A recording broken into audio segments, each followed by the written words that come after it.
Assalamualaikum warahmatullahi wabarakatuh. Selamat bertemu kembali di channel saya. Semoga untuk teman-teman semua untuk kabar baik-baik saja. Teman-teman semua mungkin yang saat ini sedang proses ingin membeli kendaraan motor baru atau baru beli kendaraan motor baru, tentunya impian dan angan-angannya adalah bisa mengendarai kendaraan dengan kondisi yang sangat bagus, prima, tidak ada masalah ataupun tidak ada kendala. Karena memang setiap pembelian motor baru kita diberikan adalah garansi baik mesin, kelistrikan ataupun dan sebagainya. Jadi setiap garansi ini tentunya berbeda-beda untuk tahunnya. Nah, tapi bagaimana itu mungkin sesuatu hal informasi yang biasa bagi sebagian orang. Tapi bagaimana sih kalau contoh teman-teman baru beli kendaraan motor baru, tiba-tiba contoh andai kan seminggu nggak taunya motornya rusak parah, ngebul, sehernya jebol, stang sernya kena. Pasti rasa kecewa itu sangat besar banget, pasti rasa kecewa, rasa bener kesel. Nah itu wajar, namanya kita membeli motor baru dengan angan-angan motor yang masih prima dan bagus. Nah jadi pertanyaannya, apakah kita bisa minta tuker motor baru atau kita minta kembali lagi uang kita dengan kepada pihak dealer? Apakah bisa atau tidak sih pertanyaannya? Mungkin bagi sebagian orang ini banyak yang belum tahu ya. Nah, di sini sedikit informasi saja buat teman-teman semua. Jadi kalau teman-teman motornya masih baru mengalami kerusakan berat, apakah motor tersebut bisa mendapatkan atau bisa tukar unit, bisa atau tidak?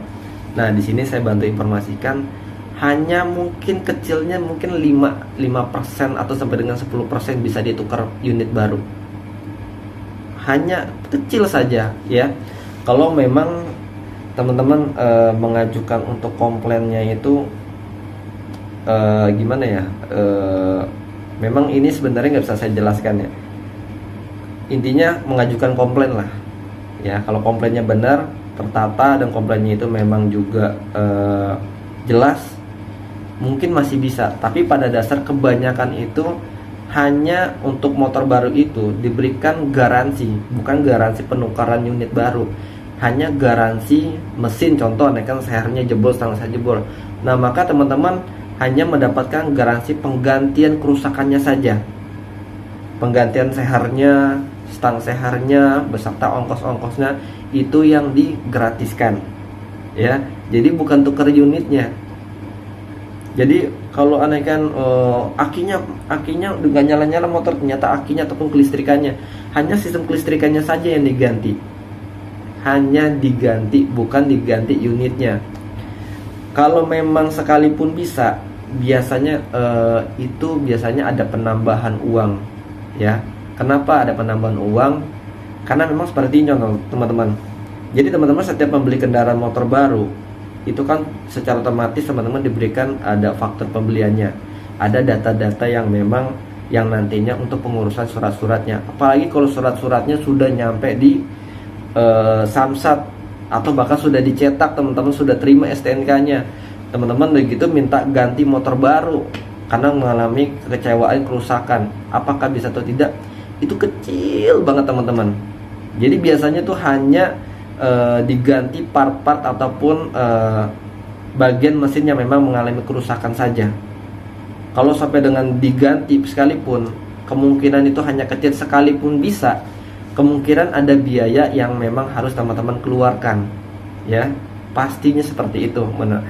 Jadi saran dari saya buat teman-teman semua yang beli kendaraan motor baru, harap diperhatikan seperti apa saat teman-teman baru motornya datang di rumah. Cek terlebih dahulu, ini wajib cek terlebih dahulu. Mungkin masih bisa ada harapan tuker unit, karena kan memang data-datanya ini belum sampai dilempar ke pihak Samsat ya. Jadi cek dulu apakah motornya itu kelistrikannya normal, kondisi fisik body-bodinya, mesinnya ataupun dan sebagainya. Jangan sampai motor di kita sudah sebulan tiba-tiba mengalami rusak karena kita nggak ngecek atau nggak ngerti ngeceknya apa saja. teman-teman komplain, nah maka teman-teman itu menurut saya secara bisa dibilang ya cuma-cuma saja, tidak akan, kemungkinan kecil banget untuk teman-teman bisa melakukan atau diberi penggantian unit baru atau unit yang lain. Biasanya hanya penggantian part-partnya saja. Nah itu teman-teman, sedikit informasi buat teman-teman semua. Semoga untuk videonya juga bermanfaat. Sampai bertemu kembali. Assalamualaikum warahmatullahi wabarakatuh.